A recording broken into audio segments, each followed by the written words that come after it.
So, welcome to our 2026 Early Intervention Echo Series. We're thrilled to have you join today. We are going to do a series around typical development and why that is important. So, I'm thrilled to have you be joining us. We are recording today's session.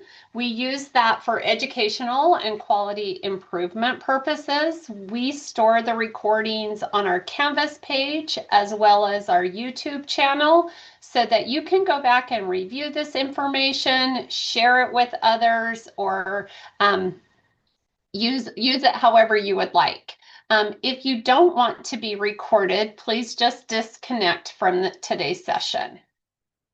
Key components of an echo session. So if you've never joined one, welcome to your first echo. They are an amazing way to learn about topics as well as learn from everybody on this call.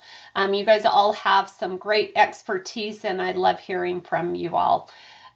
We always have a subject matter expert. Our one today is Kirsten Alberg, who is a PT by trade, and she is going to be sharing us about typical motor milestones. So welcome to Kirsten for that. She's also one of our hub members who helps us create the curriculum as well as your guys' feedback. The other component of an echo session is our case presentations. So we have someone presenting a case. If you're ever interested in submitting a case, please reach out to us and we'll get you on the schedule.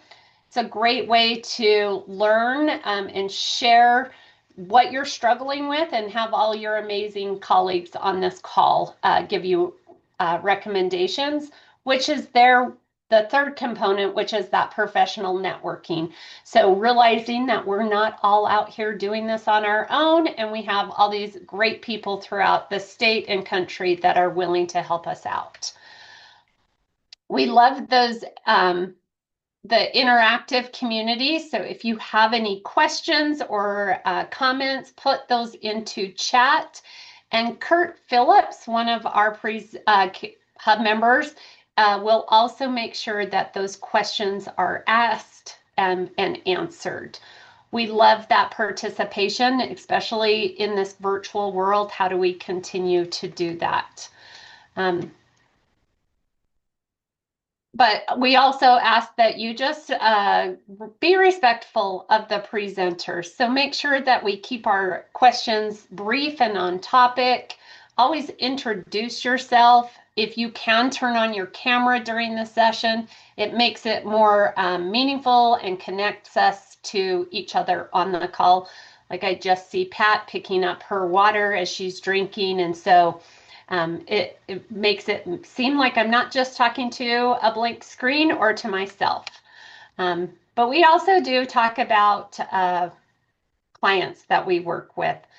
Sometimes we're talking about sensitive topics. So please just remember to de-identify any information. If you have any questions about that, you can reach out to one of our amazing hub members. They have an asterisk or will have an asterisk in front of their name. That makes it easier for them to be found in chat. In order to get a credit of attendance, we ask that you fill out a survey. Tori will be dropping the survey link as well as the PowerPoint presentation into the chat throughout today's session. And that's how we email out the credit for attendance. We have a Canvas page where we store everything, case presentations, PowerPoints, handouts, our case recommendations, any of that is on our Canvas page. So if you would like access to our Canvas page, please email earlyecho@usu.edu and we'll get you set up with that. Just another plug for those case studies. If you're interested in sharing a case, hearing feedback from your colleagues about recommendations, or you just want to talk through it, please consider submitting that. You can reach out to earlyecho@aggies.usu.edu and we'll get you on that schedule. We also have social media where we share other resources that are provided with us, um, things about upcoming sessions, any other ECHO networks that the Institute does is shared on our social media. So if you want to take a minute and follow us, I'm going to stop sharing and turn the time over to Kirsten and let her take that away. Okay, thanks, Janelle. First of all, I'll just introduce myself. I am Kirsten Alberg, and I have been a PT in early intervention for about 18 years now. And I also teach the pediatric content in the Doctor of Physical Therapy program at the University of Utah. And I am the director of the Pediatric Physical Therapy Residency, and am on faculty with Utah Regional Leadership Education and Neurodevelopmental and Related Disabilities. So a little bit busy. I'm excited to kick off this series. I think understanding typical development is really important in order to be able to work with our atypical kids, to be able to, have a model to work from. Today, I'm going to talk a lot more about the developmental process than really specific milestones. I feel like you all have access to be able to see the milestones pretty easily. So rather than me go through and list them all and say when they all happen, I'm going to try to make this a little bit more interesting. So hopefully you will all enjoy this, and hopefully people will learn something. I'm going to start off with a video, and this video hopefully, first of all, will give you a little bit of a chuckle and be a little bit entertaining for you. But also, I hope that you'll kind of recognize some things. It does a really nice job of pointing out the differences between what kids do and what adults might want them to do or expect them to do. And so it's just kind of fun. So let me get that pulled up for you. And where'd it go? I'm going to have to just go with my screen. I got to make sure I share my sound, talking myself through this. Okay, here we go. Let me enlarge this. Oops. So my favorite is the woman right at the front of the camera just as we get started. Oh, it's not doing sound. There's a little button you can click to share sound, Kirsten. Yeah, I did it. I clicked it. Let me start over. The video is muted, I think. The video was muted. Oh, okay. Oh, that was it. Okay. Thank you. Sorry, I will. It sounds not super critical for this anyway, but let's see, where is the.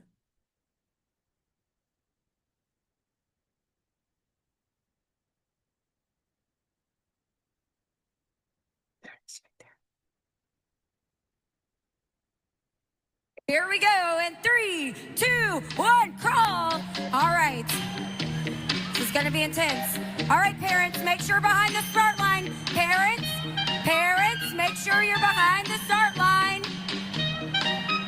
All right. They got to crawl. Remember, lots of incentive here, children. $250 for you to spend in the team shot autograph.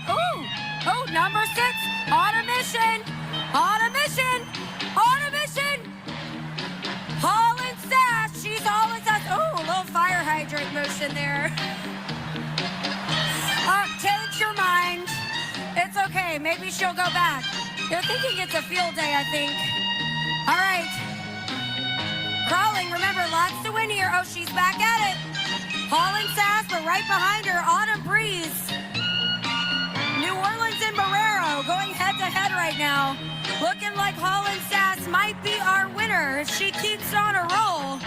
Oh, Autumn trying to catch up. She's scooting. Will it be Holland Sass? Oh, gotta get to the finish line.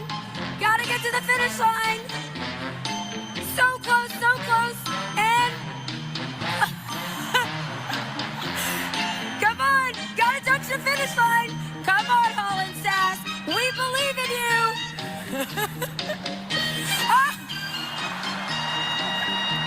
That was very anticlimactic.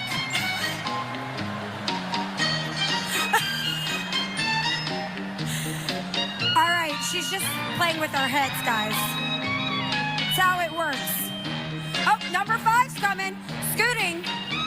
That might be the cutest crawl I've ever seen. Autumn Breeze. Oh, look at her. Look at her. Oh, will it be Autumn Breeze? Oh, now Holland Sass wants to get in on it. Okay, is she going to be too late or will she pass her up? Who's it going to be?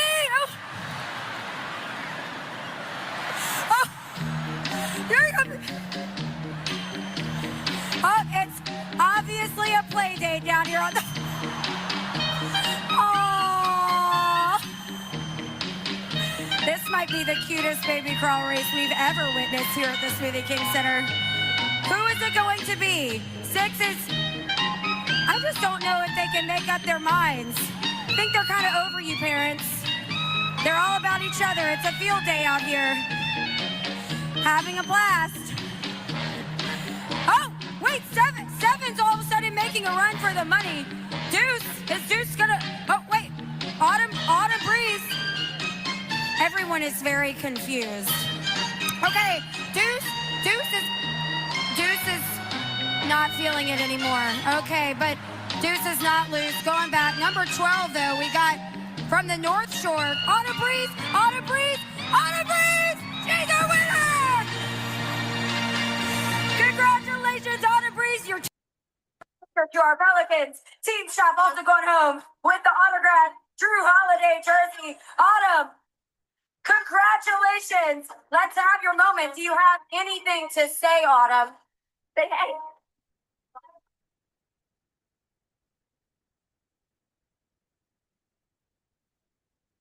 Okay, sorry, I do know how to share screens and stuff, having a little trouble here.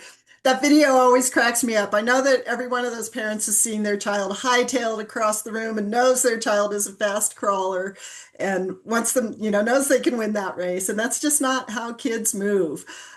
So I think that's kind of fun. I'll refer back to this a couple of times during the presentation. So I will get on with my slides now.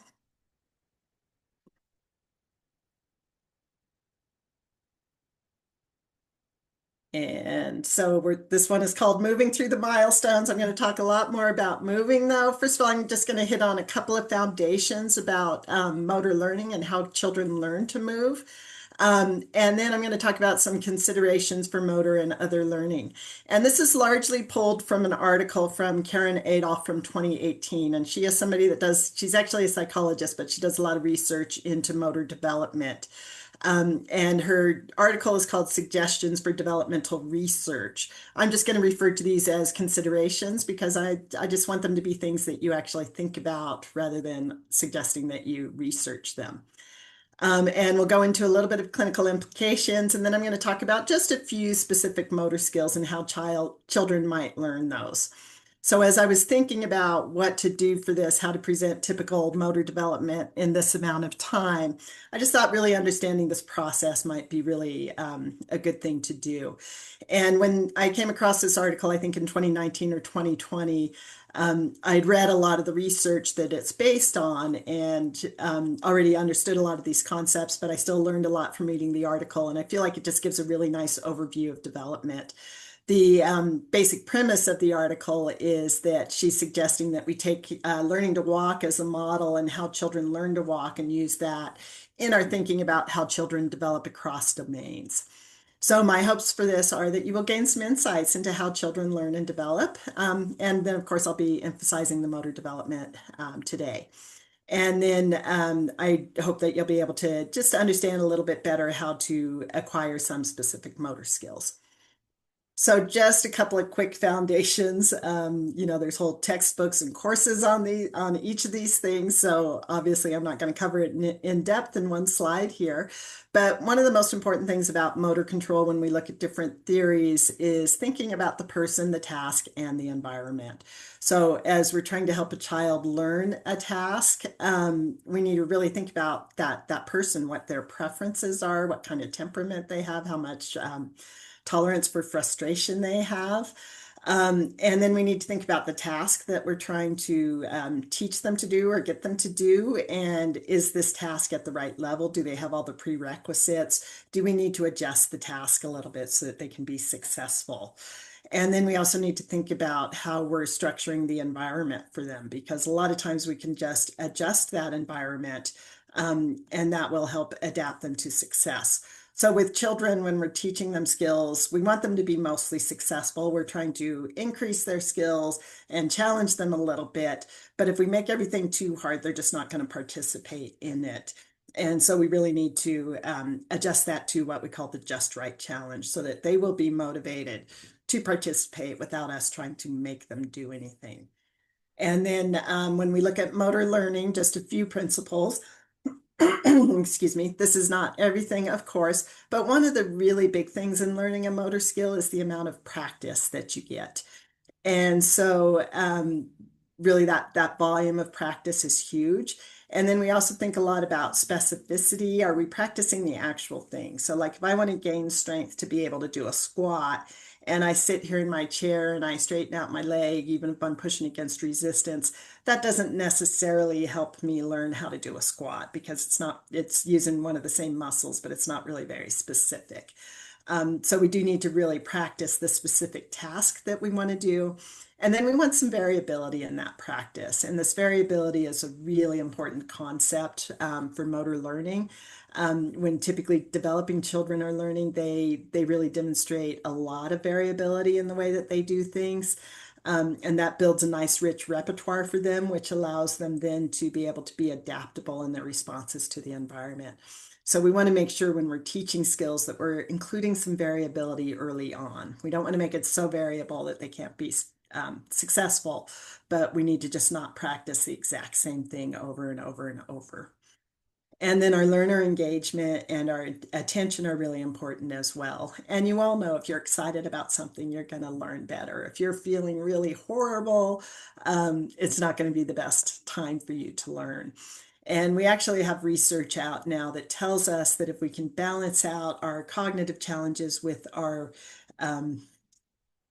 motor challenges, that we get better gains in both areas. So when I was brand new to this, I used to like to really try to make the motor challenge as hard as I could. And so even if it meant that I was just asking the kid to knock things down and not really engage cognitively, I was just trying to get that motor challenge as hard as I could. And since I've learned to back down on that just a little bit and bring up that cognitive challenge and try to balance those out, the child, if you get that balance just right, they will just engage so much and they will work so hard, because it's got to be meaningful for them. And so really paying attention to that learner engagement and using that as a gauge. If your child is melting down and screaming bloody murder when you're trying to get them to do something, you probably made it too hard. So you've got to just back down that challenge a little bit and get them engaged cognitively.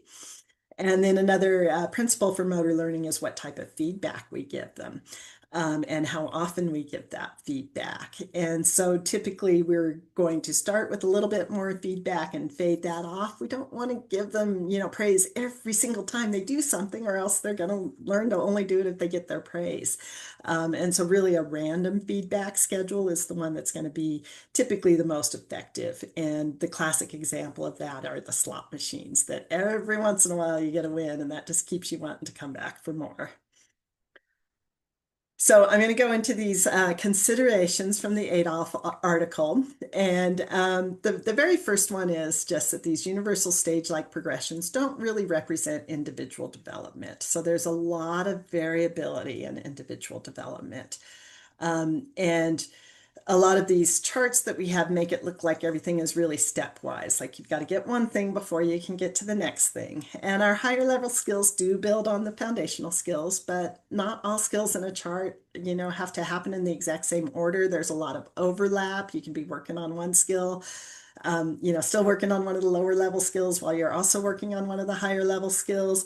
And sometimes you can skip steps or do things in a different order. So we see a lot of that variability in this, but just because of the nature of the way the research is, it comes up with these charts that make it look all stepwise. And I think a lot of people get really hung up on this, this has to happen before this can happen. And an example of this, a classic example, is really crawling, which is not a necessary precursor to walking. In a lot of cultures, they really discourage crawling because it's not safe for the kids to be crawling around on the ground where there might be a scorpion or something like that. And so they, really discourage crawling and encourage early walking. And that does not have an effect on the children. So children really do not need to crawl. As a PT, I really like it. It provides for early mobility. It provides for exploration, early self-determination on the child's part. And then from the PT viewpoint, a lot of core strength, shoulder strength, hand strength. These are all really important things. So I love crawling. I think most PTs do, but it's not really a necessary step.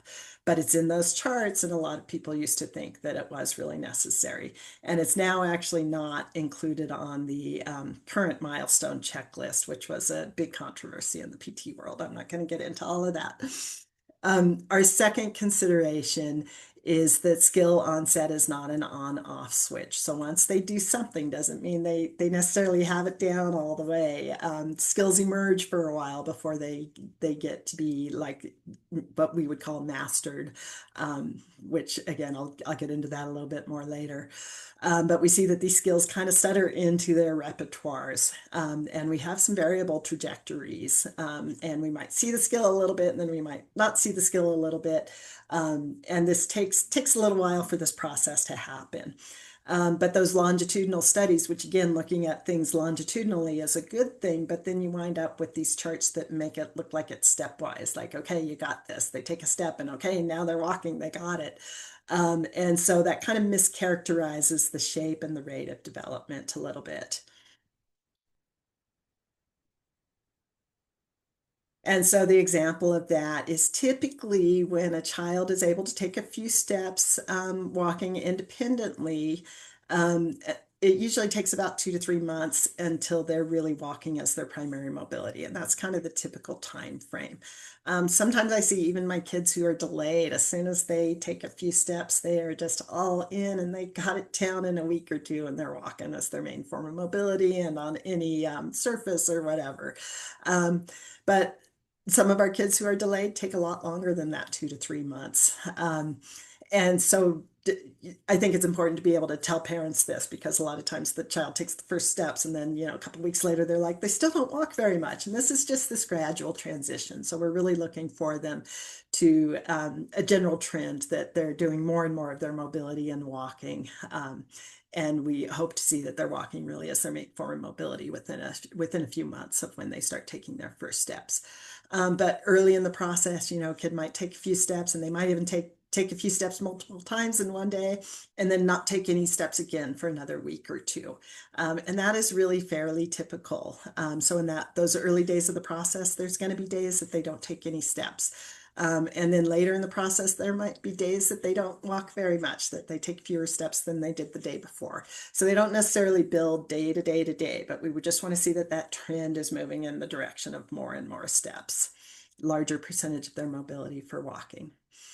Our next thing is that I combined a couple here, but our starting and ending points are kind of arbitrary. So really, if we're going to study a skill, you've got to pick a starting point. But what is that? So some researchers will say, like you see in this picture on the left where they're holding the baby and the baby's lifting their legs. Most of us wouldn't call that walking, but some researchers will consider that the onset of walking because it looks like walking and they're moving their legs in that way. Some people will actually even say just when they're lying on their back and moving their legs. But then do you say, well, if they're kicking in utero, is that the beginning of walking? So where do you pick that starting point? So it's somewhat arbitrary, and sometimes we hear like sitting as a starting point. And it's like, well, define that. How long are they sitting? Are they sitting hands-free or prop sitting? And so just you need to just recognize that it's a little bit arbitrary. And every skill has a developmental history. And then development really doesn't have a conclusive endpoint. So a lot of our mature endpoints are defined by the skills of young adults and introductory psychology courses. So by those standards, most of our kids are reaching that mature endpoint by 7 years of age or 5 to 7 years of age. But in other cultures, a mature endpoint might be in this picture on the right, that you can see that this is from a culture where the women carry 30% of their body weight without any increased energy expenditure. Or there are also persistence hunters that will chase animals until the animals just collapse from exhaustion. And so that would be a little bit different than what our mature endpoint tends to be in this culture and society that we have, looking at young adults in psychology courses. So an example related to walking with this is that typically in the literature, the onset of independent walking is described as being able to take 2 to 3 steps. Most parents don't really consider their child as walking until they're really walking as their primary form of mobility. So when they don't have to pick them up and carry them all the time is when they feel like their kids are walking. So that's a slightly different definition there.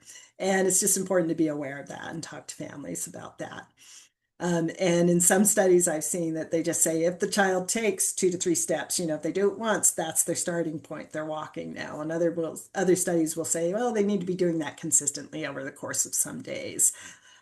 So again, because we've got that kind of stuttering in of that skill, where do we say that they started walking? Is it the very first time they took a step, or is it when they do 2 to 3 steps consistently? Kirsten, yeah. Before you keep talking, there's just been a request if you can speak up a little bit louder. Oh, okay. I'm sorry. Thank you for letting me know. I think I need to be closer to my microphone, maybe. I don't know if I can turn that up at all or not. Okay. So then an example with our endpoints being arbitrary is what's the endpoint? Is it when they're walking as primary mobility? Is it when they can walk on uneven surfaces and negotiate transitions between surfaces? Is it when they can run? Is it when they have a gait pattern comparable to same age peers? Or is it when they have the mature gait pattern? So I usually at least like to see my kids. Sometimes I'm working on higher level skills, but a lot of families, once their kids are walking, they're ready to be done.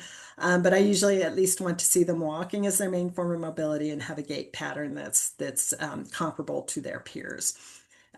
So anyway, it's all arbitrary. So if I were waiting till they had their mature gait pattern, I would never get to exit them because that wouldn't be till after they age out of our system.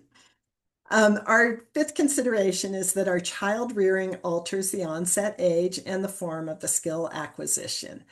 And so we have some cultures, the picture on the left is showing a culture where they like pick their kids up and swing them around and do all kinds of really wild stuff with them at a very young age.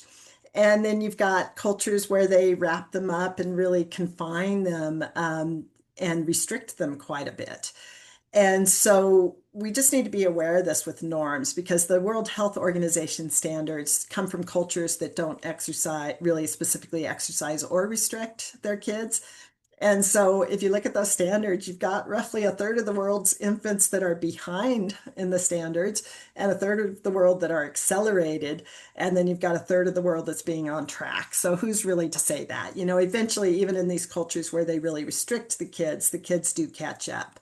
I would say with the caveat, if you had a child with cerebral palsy or Down syndrome, you might not see that same catching up. But typically they do kind of even out over time.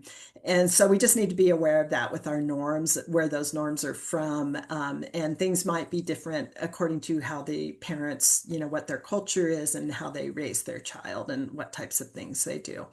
I had a colleague once, she had a family, I don't remember exactly where they were from, but it was the culture did not, they did not put babies anywhere on the floor or the ground until they were a year old. And they felt like this was a really bad thing for them to touch the ground. And so obviously that child's not going to be walking by a year old if they've never been on the floor in that amount of time. And that doesn't necessarily mean that they've got a developmental issue or a problem. It just means that they were raised in a different environment than what we typically are used to.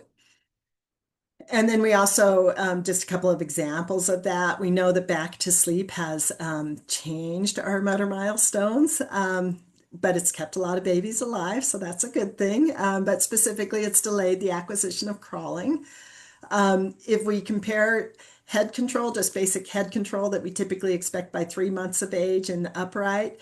That's about a good month behind a lot of other cultures, specifically the cultures where the parents wear their baby in a sling or whatever and go out and work in the rice paddies all day with their baby on their back. Those babies develop their head control much more quickly than babies in the United States do. And then there's this study in Iceland where they looked at trying to accelerate independent stance. And you see this little baby here in this picture is less than 5 months old, and he's balancing on that kickboard there above a pool, trying not to fall into the pool.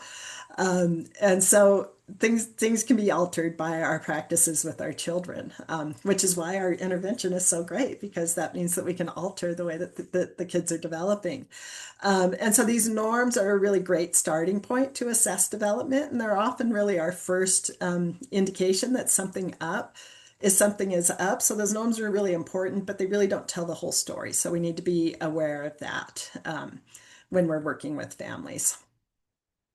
And then our next consideration is that experience is not really the mere passage of time. So typically the passage of time since the skill onset is really a powerful indicator of the skill level. And so, like a lot of times we think about days of walking experience, how long have they been walking? And that should give us an indication of what they should look like. But if we only really think about how long it's been since they started this skill, that can really be a black box, because that doesn't really tell us how much experience they had. And if you all want to think about your life experience, is that really the number of days since you were born, or is it all the things that have happened to you since then? So a typically developing child will take about 14,000 steps a day for about the first 6 months that they're walking independently as their main form of mobility. So they spend about 6 hours a day practicing. It's an immense amount of practice. But a child with a disability, if you think about a child with cerebral palsy, how much more work it is for them to do all of this, or a child with Down syndrome, they're not going to accumulate the same amount of practice in 6 months that a typically developing child will. They're just not going to get that 14,000 steps a day. So, so that experience, we can't just think of it purely as the amount of time. Like they took their first 2 to 3 steps, so now they should be walking as primary mobility in 2 to 3 months. That's just not going to happen if they're just not practicing as much. And so then our next consideration is that natural input shapes everyday learning. And so I think this is really key for me. I think when I started to understand this process a lot, it really changed how I work with my kids on learning to walk. And this picture here shows that this is the natural walking path of a typically developing child over 10 minutes. And so really, if we think in this kind of stepwise fashion and we make assumptions based on that, we're going to obscure the true nature of development with everyday experiences. And so when clinicians and roboticists try to teach someone or something to walk, a lot of times we assume that learning should begin with the simplest case. So we want to walk a straight line forward, continuous, evenly placed, alternating forward steps. And that's just not how kids learn how to walk. So this picture here, I actually have this laminated and I carry it around with me and I show it to families all the time, because this is what we want an early walking path to look like. There was a guy that was doing some AI research some years ago, and he went to this researcher, to Karen Adolph, and said, how should I teach my robots to walk? And so there were all these competitions where the roboticists teach their robots to walk, and they teach them to make turns and stuff. And then they throw them into a brand new situation and see how well they could adapt to it. So something like playing soccer. And so Karen Adolph told this guy, teach him to walk like this, showed him this picture. This is what you want to have him look like, really a variable path. And so that guy did that. Nobody could come anywhere close to his robots that year, because the traditional was to teach him to walk in straight lines, and then to teach him to do a circle and teach him to do a square, just all this very predictable stuff. But children just don't learn that way. So we really want to give them that variable practice and variable input right from the beginning, so that they can start to, so that they can learn to walk and be able to make turns. And if you all think about when you walk, the next time you get up and walk and go somewhere, think about how much of that was really straightforward. As adults, we think of walking as getting from point A to point B. And so we really want to, we think walking forward is all about it. But really, to navigate our environment, we make a lot of turns. We have to make a lot of adjustments. And so if we really only practice walking straight forward, we're really missing something. And let me see if I have anything in my notes that I wanted to mention. So, I was just going to say too that this is what typically developing kids do. So this is what we want to shoot for with our kids with disabilities as much as we can early on. And sometimes I think we do kids a disservice. We put them in a gait trainer, and we lock it out so they only go forward. And it makes them look better in the moment. Like if you have a kid that's really struggling and you're going to try them in a gait trainer, you put them in, and if you lock it out and you make it easier for them, it looks great, much better in the moment than if you just leave everything wide open so they can turn in any direction and go backwards or whatever. But if I put them in a walker, first of all, I try to do a walker which doesn't have body weight support. And then if the child can do that, but then I also try to have it be open so that they can back up, they can turn, they can do all these things. And it's harder for them to learn because they want to like stop and lean back into the walker, but they get much better, much faster if they've got that ability to make those turns and have that natural input. And then just a couple of examples on that, or some figures for you. So the average toddler takes 2,400 steps and travels the distance of 8 American football fields, and they fall 17 times per hour during free play. So this is a new walker, in that first 6 months of walking as their main form of mobility. But if you took them to a football field and tried to get them to walk straight down that football field, the length of it, it's not going to happen. It's going to be like those kids in the baby crawl race, They're just not going to go straight across there. They're going to make some turns and they're going to be walking all over the place. And then when they're learning, they also step on most available surfaces. So there's going to be some elevation changes, some slopes or some stairs. There's going to be different surfaces they're on. There might be some obstacles on the floor. I had a family not too long ago that there's so much stuff on the floor. First time I went, couldn't even see the floor, let alone find a bare place of floor to walk on. And they've got an 18-month-old that's not walking, and I'm thinking to myself, well, of course. But her typically developing twin was walking just fine, and she totally learned to walk in that environment. And so really, there's going to be obstacles, and that needs to be present early on for these kids. Obviously we want to, let them be successful, but we also need to make sure that they're getting that variability in their practice, and we're not just walking straight forward on a level surface. They stop and start a lot. So once they're walking as primary mobility, 30 to 50% of their bouts are only 1 to 3 steps. And so that's 4,000 to 7,000 steps a day that are just in these very short bouts of steps. So when we're working on starting to walk, we want to accumulate volume of practice, and we as adults tend to try to stretch it out and make them walk as far as they can. But we really want to think more about how much they're accumulating over the day, and those 1 to 3 steps can really add up a lot. They rarely walk in a straight line, so 73% of their paths are curved. And so when that's happening, the two sides of the body are doing different things. And so it's really important that we're practicing that early and not just having them practice walking straight where their two sides of the body are doing the same thing. And then 82% of bouts contain non-forward steps. So they might take a step backwards or a step sideways, and if a kid is just standing and they kind of lose their balance a little bit and they put out their foot and step to the side, that's counted in this accumulation of these 14,000 steps a day. And it's really important that they're able to do that. So short bouts, curved paths, and omnidirectional steps are equally present in novice and experienced walkers.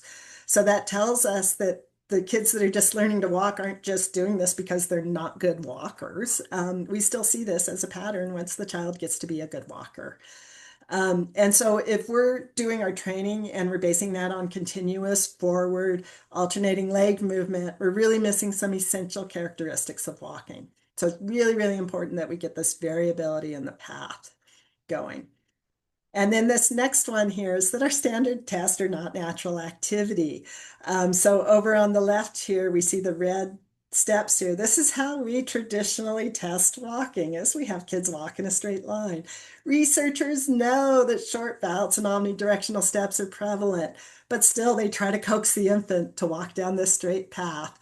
And then clinicians also know that short bouts and omnidirectional steps are prevalent, and yet we need to measure the effects of our outcomes, and we do that on a straight path. But straight paths for testing have advantages for comparisons and for measurements, so they are useful. We do have some newer technologies that are allowing for testing gait parameters in more natural activity. So we may see this more in the future. And even at the young age, in a lot of the research, they're using accelerometers, to like measure these numbers of steps per day and whatnot. And then another one here, this is one of my favorites actually, is that our developmental outcomes are not real-time motivations. So I hear parents very frequently say things like, oh, he's trying to crawl, or oh, he's trying to stand up. And the child's not anywhere close to doing those things, and they don't even know what those things are, maybe. But they're just playing with their positions, and motor play is one of those things that kids just do for its own sake, for playing. And so really, in order to get those long-term developmental functions, they really need massive amounts of varied walking practice and experience. And so over those months of walking, they learn about their developing bodies, their skills, and the larger physical and social environment. But that's not what they set out to do. They're not like, I'm going to practice walking 14,000 steps a day so I can get really good at it. They just are playing for the benefit of playing. And so really that experience is the byproduct of a lot of independently motivated real-time bouts of locomotion. And our real-time motivations may not match our adult assumptions. So think back to the baby crawl race. I think the person that came up with that idea either understood development and entertainment really well and knew it would be entertaining, or he didn't understand development at all, because that's just not the way the kids move. So they're not really trying to learn to walk for a purpose. They're just kind of exploring what new skill they can do in the moment. Oh, and I didn't show you on this picture what the black dots are, all the places that the child stopped. So you can see all these curved paths, not really going to a destination or to something in particular, but then they're just stopping for, I think, at least 3 seconds is where they put a black dot in there. So those are kind of their motivations aren't necessarily related to getting somewhere in particular. So we often assume that infants are walking to reach distant people, places, or things. And babies can and do go to destinations. But their destination-directed walking is only, oh, what happened? No way, sorry. Are you guys seeing that? It moved to a new slide. Oh, I went to a new slide. I got my Creative Cloud thing trying to tell me to log in, so I can't even see my slide. There we go. Okay, I'm back. It makes me sign in every time. Okay, and I don't use it that often. Okay, so our babies, they can and they do go to destinations, but only 40% of their bouts are motivated by getting somewhere. So that means the majority of their bouts of walking are just for the sake of walking. So most of their gross motor play doesn't really have a short-term goal other than just to play. And we see this with animals in the wild as well, that they play. They're not really trying to do anything. They're just playing with stuff. And so this is really intrinsically motivating to kids to play and to move. And we can really take advantage of that intrinsic motivation. But we tend to try to motivate them by putting something out of reach and trying to get them to get to it. But that's not really their primary motivation. So just something to kind of keep in mind as you're trying to get a child to move. But the propensity for locomotor play really helps them to accumulate the amount of varied experience that they need to become proficient. And then our next consideration is there's a lot of components, developing components that contribute to a skill. And so every achievement reflects contributions of multiple components, and each component has its own developmental trajectory. So things might not be really coming on at the same time to pull everything together. And our example here is that independent steps can occur only after the baby develops sufficient strength and balance to support the body on one leg. In the absence of anything like maybe low tone or a degenerative or something like that, they typically have the strength long before they have the balance and the ability to take those independent steps. But a lot of the components are sufficient long before the ability to take a step is. So moving their legs alternately, their sensitivity to optic flow, their motivation to go somewhere, myelination of the corticospinal tract. Those are typically all in place beforehand. Some of them can be accelerated, so our leg strength, our sensitivity to optic flow, but some need time, and that would be things like our myelination or our pendular energy exchange. And then our next consideration is that behavior happens in a body that happens in an environment. So both the body and the environment are really crucial components in learning to walk. And both of those things are continually changing, right? The environment, even a pretty static environment, a house that's kept pretty clean, there's still going to be some variability there and some things that are changing. Anytime they go someplace new, it's going to be a brand new environment for them. And then their body is changing day to day. They can wake up in the morning 2 centimeters taller than they were the day before. That completely changes their center of gravity and base of support, what they can see, where they might hit their head. So they've got to be constantly adapting to that. So just really learning to alternate their leg movements, that's not going to do it for them. There's so much more that's happening. Really, each step is its own creative act, and it's got to be tailored to suit the current body and environment. And so our behavior is shaped from moment to moment by the immediate context and their changes in their bodies and their changes in the environment. So, so really it's all very context development or context dependent. They acquire their new skills in a developing body and a developing environment. And what that just means is that as they get new skills, they've got access to new things in the environment. And so their environment is really changing in that regard as well. And so features that were previously inaccessible can come into view and into reach as they acquire these skills. And the example you can see in the picture, when they're crawling, they only see the floor in front of their hands and a little bit up in front of them. But as soon as they're up on their feet, they see the whole room. Everything comes into view. So cognitively, this is really huge for them. Language development, it's really huge for them to be up on their feet. And it's very intrinsically motivating. A lot of people wonder, why would a kid walk when they're so good at crawling? Well, because they can see so much more of the world when they're up on their feet. And so anyway, if we think about this, for a child to learn fixed facts about their body or their environment, or what actions are possible or not, that would be really maladaptive for a child. So instead, they've really got to learn to detect the possibilities in the moment. And so they're really learning to learn through all of this movement. And this does set the stage for some of the other domains as well. And then variability is inherent. And so really our children need a rich repertoire of movement to be able to adapt to the environment. And so variability is how they get that rich repertoire. And so really variability is the rule. And we've got variability between individuals. And we see that in the wide age ranges of skill acquisition, in different manifestations of mature walking. We have different ages, onset ages, and days of experience because of the child rearing practices. And then we've got uneven development of components as well. So you can think about like strength in some kids, just genetics. You're going to have some differences in some of those components. And then within the individual, we've got that variable expression of skills.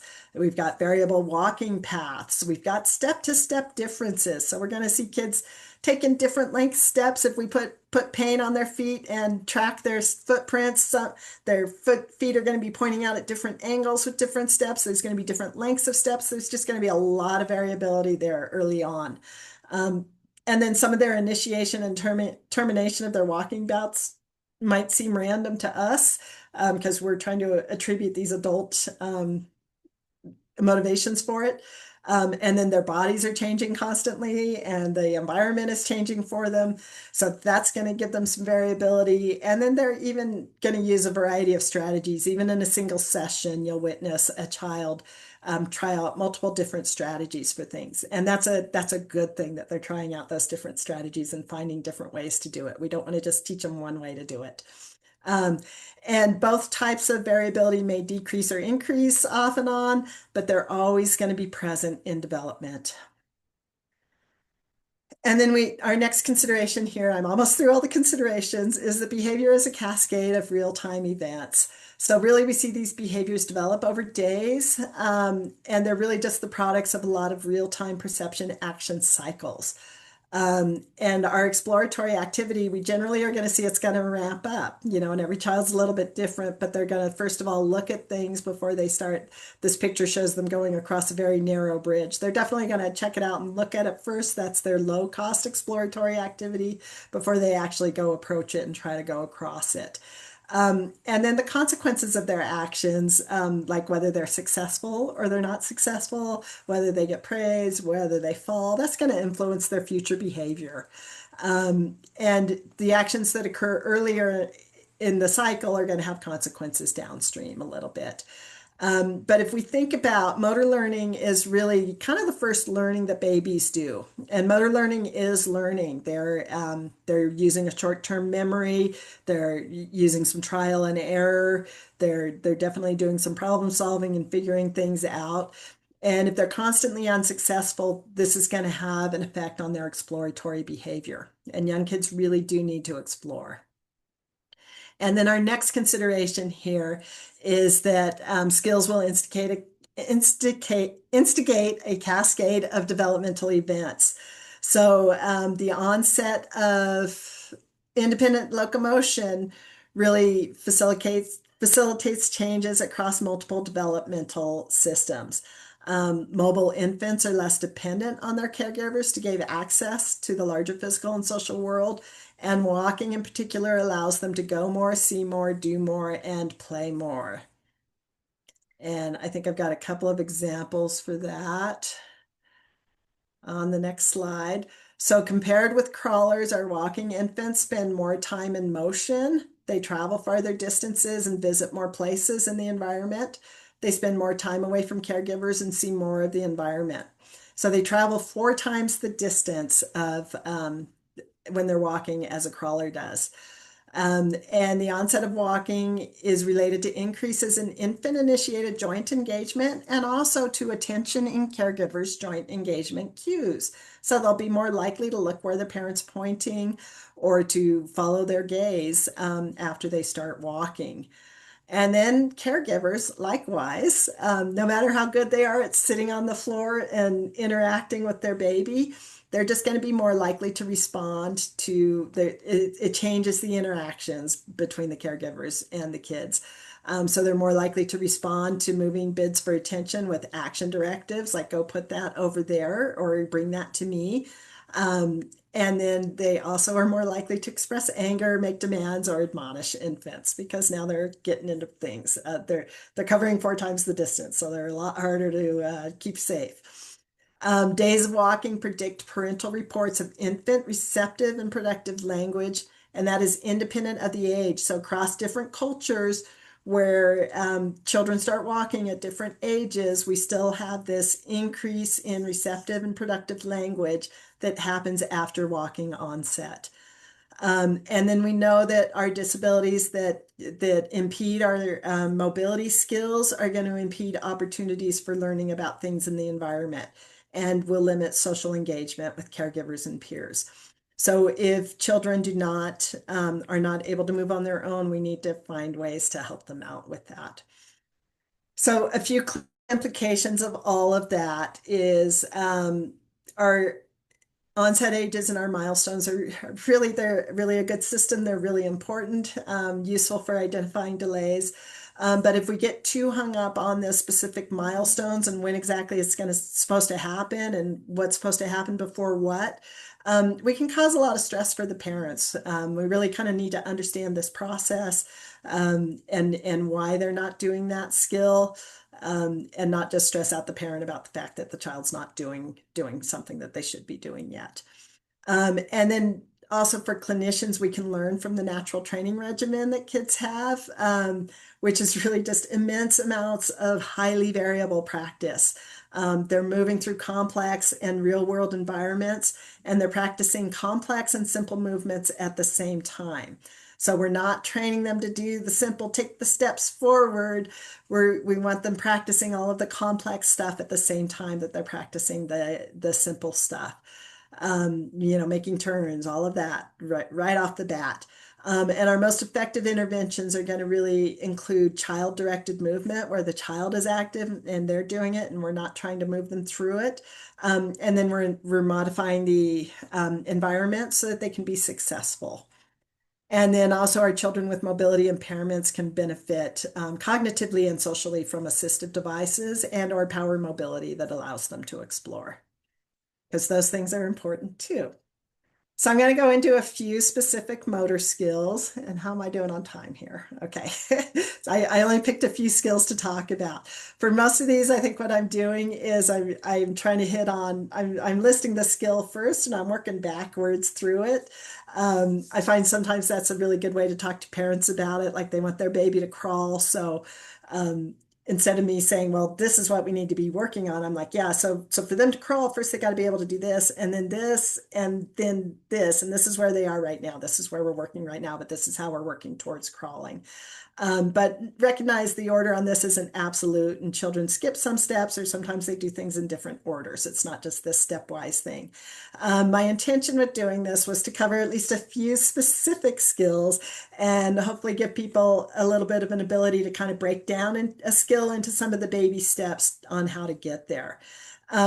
Recognizing that there's about a gazillion baby steps in each of these things, and I didn't list every single one. And if you're having trouble and you need PT, call somebody in. But hopefully this will help a couple of people, if you've got a child who's not too complicated or not too far behind, give you a couple of ideas of steps to get to some of these skills. So the first skill that I picked was crawling in hands and knees. And this is really the reason that this is motivating to kids. That usually kids can already belly crawl before they crawl on hands and knees, and this is more efficient. It's actually really much more efficient, and it allows better visualization of the environment. So now they're up a little bit higher, they can see a little bit more, not as much as when they're standing, but they can see more than they can when they're belly crawling. It does require greater core and upper extremity strength than belly crawling does. So that's why it usually comes a little bit later, is because they don't have that strength yet. Before we see crawling in hands and knees, we're almost always going to see some rocking in hands and knees. And that rocking is going to build some strength and stability in that position. Before they're ready to, as soon as they lift up a limb, they're decreasing their base of support, and then trying to move while they're still maintaining this position. So this just helps them build that stability before they're really ready to move in that position. They're not really necessarily trying to do anything except for that they got a new position and they figured out they can move in that position, and that's what they're doing. And parents tell me all the time, they're trying to crawl, but they can't pick up their hand. And it's like, well, no, they're still building stability in this position. They're not really trying to do that yet. Before they rock in hands and knees, they need to be able to get into hands and knees. Sometimes we're helping kids get there, but typically we're going to see that kids are going to just want to do this anyway because it allows them better visualization of the environment than being all the way down on the floor and prone. It allows them to look into containers and things like that as well. So most kids are going to push up on straight arms and then pull their knees under them. And if they're not pulling their knees under them, sometimes practicing some kneeling where they don't really have to work with their arms quite as hard. So like kneeling over a parent leg or over a couch cushion or something like that can help them get used to it and help them build the core strength that they need to hold their legs underneath them. I think when I first started, I used to sometimes try to bring a kid's knees under them first, and then they just naturally push up on their arms. But it never actually worked to teach them to get up into hands and knees because that's not the way that kids do it. They push up on their arms first and then pull their knees under them. So belly crawling usually happens before getting into hands and knees. Not always. There can be some overlap here or some variability there. And I'm going to talk more about that specifically. And then pushing up on straight arms usually happens before belly crawling. So belly crawling is independent mobility. Woohoo! Moving forward allows a child to visualize the environment and actually navigate the environment. So some kids roll for mobility, which is great because they're able to move, they're able to get to things, but they're not using their vision to navigate their environment, which they're going to need to do when they start walking. And so that moving forward, there's a lot that's happening with vision development there. So being able to actually move forward for mobility is really important. This is where kids first really learn about exploring and means to an end. So it's really super intrinsically motivating for them to move. Typically, we're going to see pushing up on straight arms before belly crawling. Not always. And pushing up on straight arms isn't needed for belly crawling because most kids do this on their elbows. But it tells me that they have their necessary upper extremity strength that they need. And so usually that's what we're going to see. Before we see pushing up on straight arms, we're usually going to see pivoting on the tummy. And this has got a really similar motor pattern to a belly crawl, but it's easier because there's less friction when you're pivoting than when you're pulling yourself forward. It does allow some mobility and some ability to get to and see things. And typically babies are going to get really efficient at this before they're ready to go forward. Doesn't mean they have to be perfect at it before they start working on going forward or trying to go forward. But typically if they're still in the pivoting where they have to think about it and they do kind of one little move and then they have to think about it, they lose their pelvic position. They typically, the thing that they're missing for belly crawling is that pelvic stability. And so if you see them trying to go forward before they're really good at pivoting, what you'll see is they'll lose that pelvic position. They'll kind of maybe do a little half roll. They might do a little square and might actually move forward, but it's not going to be an efficient belly crawl. So if they're still working on this pivoting and they're starting to try to go forward, totally great to work on going forward, but also still work on pivoting so that they get that pelvic stability that they need. Before they're going to pivot or go forward, this is one that's kind of necessary, is they've got to shift their weight from arm to arm and be able to fully clear an arm. So typically that's going to be reaching for a toy. So if they're not shifting their weight and able to reach and grab a toy, we shouldn't be working on pivoting or belly crawling just yet because they're probably not going to be successful with that. And if they're really just not shifting their weight, I'll work on an immature weight shift, which is where the weight shift follows the vision. So I'm just using a visual target and trying to get them moving and shifting their weight from arm to arm. All movement always starts with a weight shift. Can't move without shifting your weight. So I've got to be able to do that. Real quickly, I'm not going to go into sitting a lot, but just transitioning in and out of sit really allows for self-determination for what position they're in and how they're going to play. As they're mastering this skill, we're going to expect to see this hundreds of times a day. So I never say in a goal that I want them to do it once a day. I want them to do it hundreds of times a day. So I typically say I want them to do it all day long and make it look easy, or, you know, that's what I want to see. Before they're going to do a typical, now a child with Down syndrome might pull their legs out into side splits and just go straight forward or backward, or a child with CP might just move straight in and out of a W sit. But for a more typical transition, we're going to see that they need to cross their midline with their upper extremities and reach outside of their base of support. This allows them to access toys that are just out of reach. So that's their motivation for that step. And then we want to see that the child's able to really vary their leg position and their sitting position, because to transition in and out of sit, you've got to kind of move through some different sitting positions. And before we see a lot of that, we're going to see that they're going to get some weight shifts. We look at what we think about as the center of pressure. So as you're all sitting and you can feel where your pressure is kind of centered, if you turn your head, that's going to shift a little bit. And as you start reaching for things and moving around a little bit, we want to see that if we were going to trace that path of center of pressure, it should look like a bowl of spaghetti, kind of like the walking path looked like. And then just another thing, sitting allows for that hands-free play and then better visualization of the environment that we get when we're down and prone. And then babies learn their upright postural control from the head down, region by region. We kind of naturally, when we're teaching children, or parents naturally will hold them at their shoulders, and they've got support all the way through the shoulders, and the kid will practice lifting up their head and looking around a little bit, and then we're just kind of naturally gradually lower that support. But sometimes when a kid is taking a long time, we get a little bit impatient and we start trying to prop them on their arms and do all this other stuff. A little bit of walking. Sorry, Janelle, I know I'm going long, but a little bit on walking. It's more efficient. Independent mobility, so they cover 4 times the distance than they do when they're crawling. They have better visualization of the environment. Really, walking is intrinsically motivating for kids. And so people ask me all the time, how do you make a kid walk? It's like, I don't make them do anything. I want to harness this intrinsic motivation. So I just need to set up the environment so that they will feel confident and be successful. And then they are just going to do it because it is super intrinsically motivating for them. New walkers fall at the same rate per distance as expert crawlers. We don't really notice those crawling falls so often, but it does happen.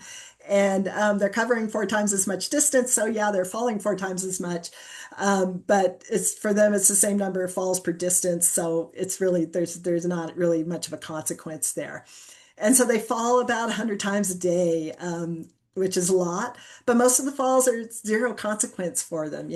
Caregivers barely even notice them, and the kids barely even notice them. They just get back up. If you could imagine trying to learn something new and you fell 100 times a day, would we keep it up? But kids do. So our new walkers average 14,000 steps a day, and they cover the distance of 46 football fields, but not back and forth down the football field. So for walking development, walking independently as primary mobility is usually a target that I'm going for. That's that transition over 2 to 3 months from the first steps. We don't really expect or push a lot of adaptability to different surfaces or lighting, but we want to provide those opportunities. If we take them outside and they don't want to walk on the grass, just give them a finger to hold, and that's fine. They're still getting that experience. So we need those opportunities, but it's really typical for a child to not be able to walk on uneven surfaces for the first couple of months. Early steps, I already hit on this a little bit. We want to encourage that frequency of the short bouts more than thinking about the number of steps at once. And again, us as adults, we think point A to point B. We want them to be able to walk forward, 5 steps, 10 steps, and I see parents all the time, like they know their child can do 3 steps. So they back up. So the child has to do 4 or 5, and every single time they're backing up. And the kids, they need to accumulate practice, and they need to do it where they're going to be comfortable. And so we really want to think about their total number of steps per day and the volume of practice. And as they accumulate that volume, they're going to build their confidence. And then naturally, we're going to see that those bouts are going to increase in their distance. Before we get those early steps, most babies are going to stand independently. And they'll practice letting go from an upright position. Usually they're distracted and don't realize they're doing it. And some babies learn to transition up from in the middle of the room from a downward dog before taking independent steps. Others do not. I like to see it early in the walking process because then they take more steps right off the bat. If they fall and land on their hands, they just stand back up. And then we see this walking along in between furniture and walls. We call it cruising and bridging. Most babies will spend 3 to 6 hours a day up on their feet practicing walking with support before they're ready to take independent steps. Furniture is really the easiest way to get that volume because then they're just up doing it. So we have to sometimes arrange the furniture. I move a lot of furniture in houses. And also furniture is great because it allows for that varied path and those omnidirectional steps. So move the furniture around, set up an environment, and we want to encourage time on feet and practice. And then I think I've got a little bit more on that on this page here.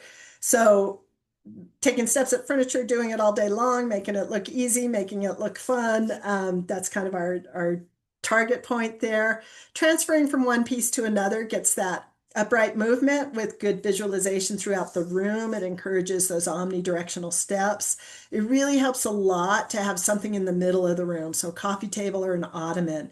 If you have furniture just around the periphery, kids will not spend as much time up on their feet practicing. And then they also don't get those 180-degree turns. And then we want to keep that furniture at a distance where the child feels confident and transfers frequently. And when I say good form, I mean not like hanging on with one hand, bending down and reaching across. We want them standing up in a good posture and looking like they're walking. And they're just going to naturally go to less and less support as they're doing that. If we're trying to get them to take steps up furniture, as adults, we think walking straight along the side of the couch is going to be the easiest, right? But it's actually easier for a child if you set up an inside corner, because then they've got something kind of on either side of them. They're going to feel more confident. And then with those first steps they're doing up furniture, they're actually making turns. They're already practicing their omnidirectional steps. Before we're going to see... Yeah. Before you move on, there is just a question that is talking about related to moving furniture, the ways in which the environment inspires new motor skills. Can you talk about working with blind and low vision babies in developing walking? Yeah, you know what? This is my very last slide. So let me finish this slide and then I'll go right into that. Okay. I'll stop this share so I can see people. So before we're going to see actually taking steps at the furniture, we're going to see weight shifts. And kids are going to stand there and they'll keep picking up a foot. And parents say all the time, oh, they're trying to take steps. And it's like, well, they're not really yet. They're still playing with their limits of stability. But that's the step that we have to see, is that they're able to shift their weight and pick up a leg. Before that, we're going to see weight shifts without picking up their feet. Again, if they're not shifting their weight at all, we'll use vision to encourage them to shift their weight. And that leads right into the question of no vision. So, or low vision. So that was my, let me stop my share in my slideshow, stop my share. Sorry, that went a little bit longer than I thought. Right. And that so was great, Kirsten. I hope that was interesting for people. I love that article. I think it's so much fun. So it was fun for me to go through it piece by piece and look at it. So low vision, usually we're going to look at these kind of smaller spaces. And so that inside corner is going to be a really nice thing to get for a low vision child, to get them to be able to take some steps.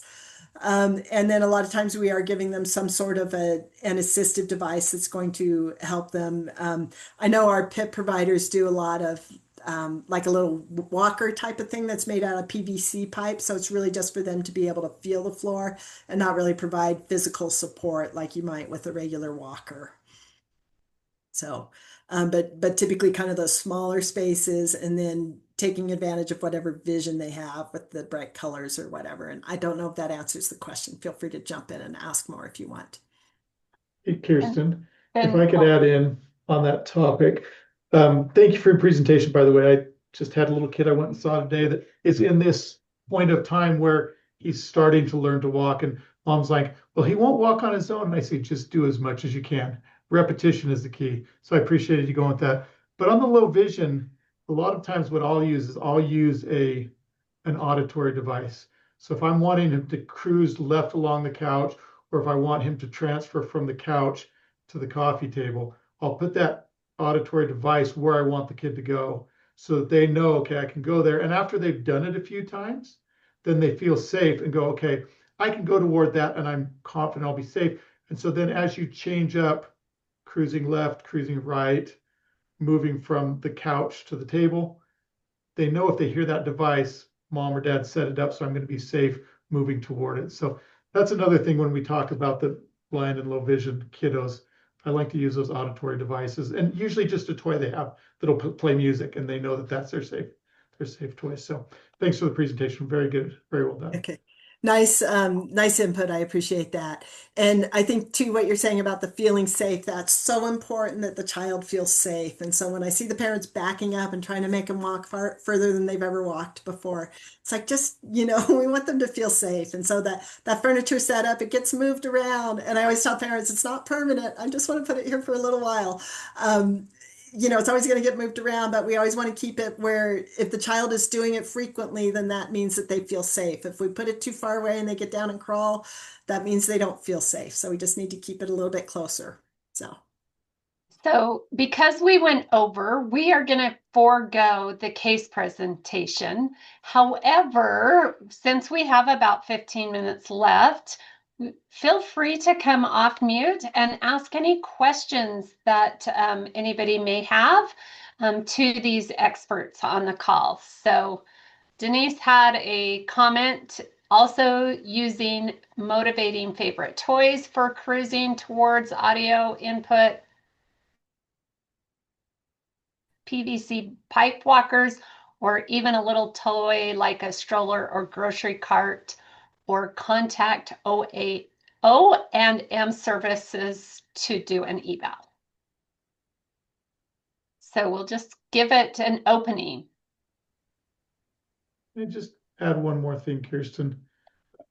I've been doing this a long time like you have, and it's so important. And when I first started as a PT, I came from an orthopedic background 25 years ago, and actually had to look up what cerebral palsy was because I had never worked in that really, so I'm looking up these things.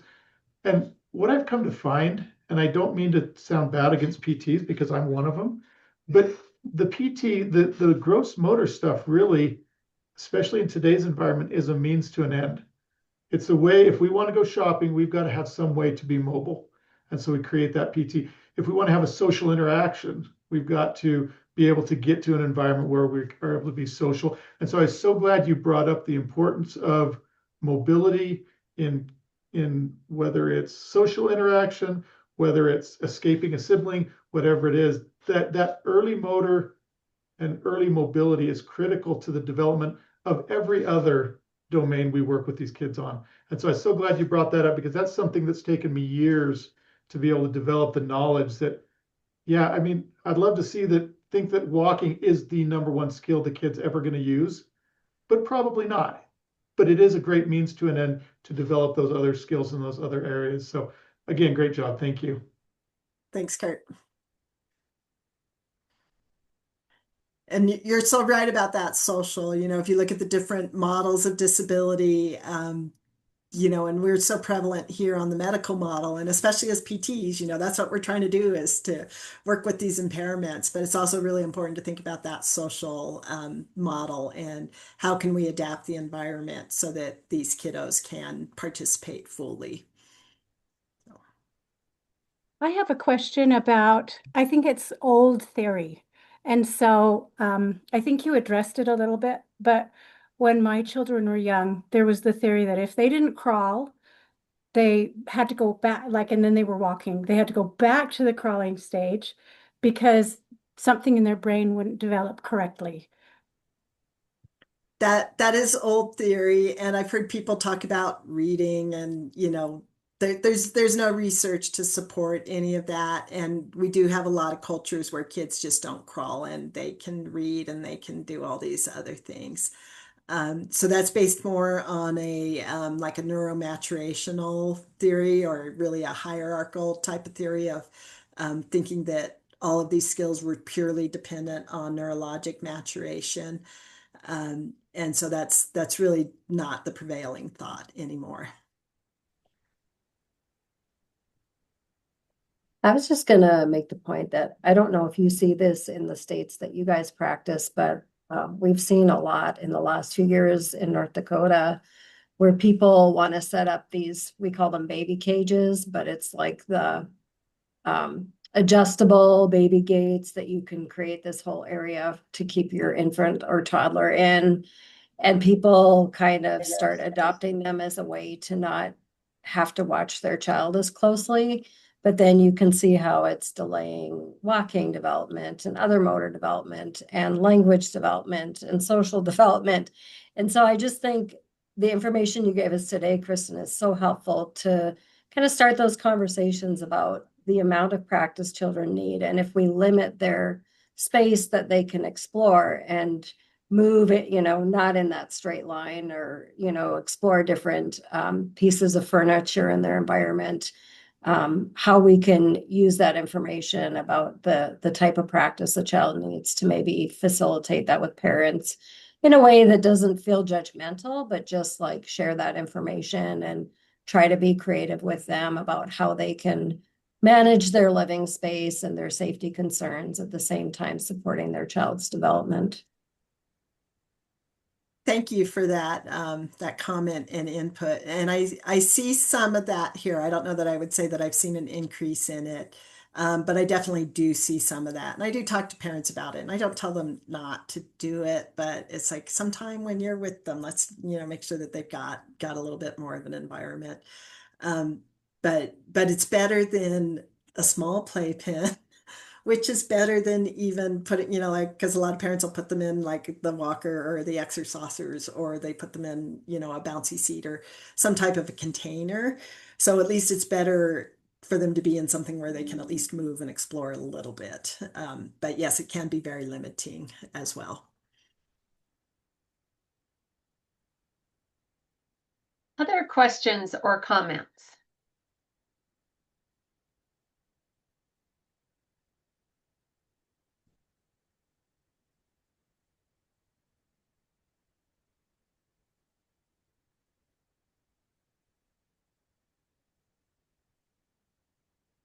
The fun silent pause of Zoom.